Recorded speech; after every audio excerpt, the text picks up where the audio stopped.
Thokozani bogogo nomkhulu.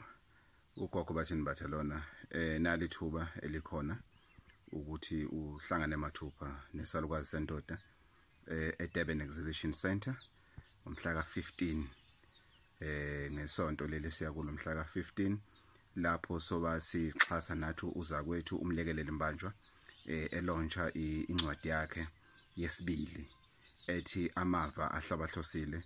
Ngane zakwethu ngiyacela ukuthi niphume ngobuningi nizoyitholela icopy yale ncwadi ikhulelwe le ncwadi angibeka kanjalo njena iyobelethele emqondweni wakho khona uzobona izinto eziningi esifundisana ngazo.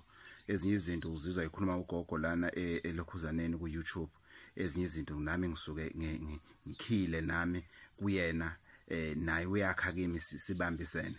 Ngiyacela ngane zakwethu wonke umuntu okwaZulu Natal asihlanganeni eDurban Exhibition Center ngomhla ka-15 kuzoba kuyisonto eDurban Exhibition Center mhla ka-15 ku book launch. Uphathe nje imali encane yokuthenga incwadi ungena mahala hala kodwa njena phatha nje u200 ukuthi utholele icopy yakho yencwadi. Angeke uyisole, trust me, angeke uyisole.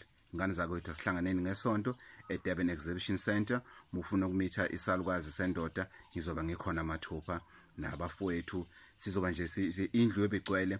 iGagasi FM loba broadcaster live, indaba yesintu yobe broadcaster live ngalelo langa. So ngane yakwethu ungaphuthelwa ukuthi ube ingxenye yohlelo leGagasi FM indaba yesintu with Alex Mthiyane nomfundo Mabaso. Ngane zakwethu asihlanganeni ngesonto na kanjani. Inkosi ithele umusa.